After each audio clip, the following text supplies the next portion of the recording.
Hello, I'm Lorenz Grant, and you're watching Sky Guide.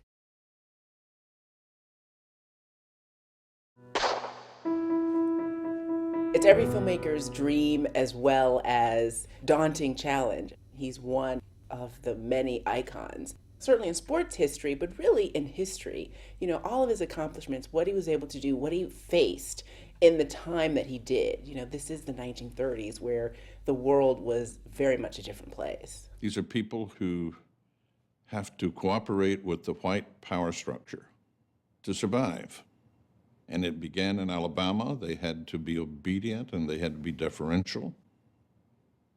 And Jesse early on learned to smile to get his way. And that carried right into his adulthood.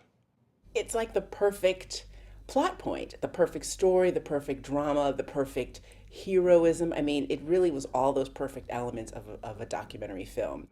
As a child, Jesse Owens raced other kids from his Cleveland neighborhood on city sidewalks.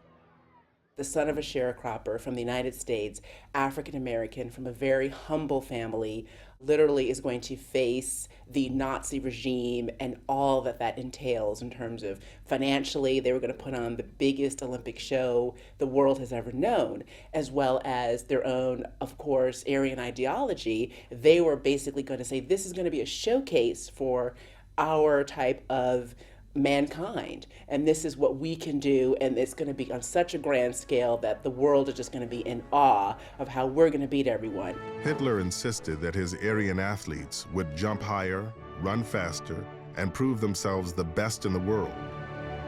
He made German domination at the Olympics a national goal. And then here comes Jesse Owens, just literally sails through and collects 4 gold medals. Jesse Owens, 4 gold medals. I think that feat in Berlin, in the times, in the face of, the racism and everything that he had to go through. And for him to win 4 gold medals, I don't think, even if it's matched, it's not the same.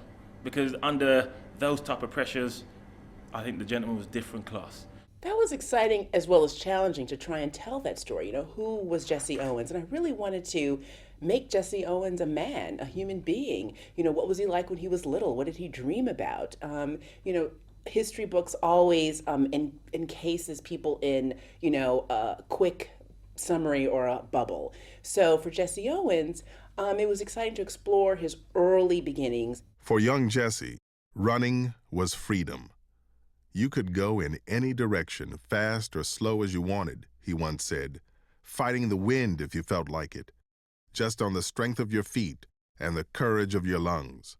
There was a spark there of like, okay, maybe there's something there, but then what does one do with it? And then in comes a mentor. And at that time, in the early 1930s, it was a white gentleman who literally took Jesse Owens under his wing, a man by the name of Charles Riley, and he also became a figurehead as well as a track mentor and told him how to run, how to train, but also how to maybe succeed and conduct oneself in life. So when he does propel onto the world stage, he's ready. He knows how to have sound bites, he's cultured, he's educated, as well as talented.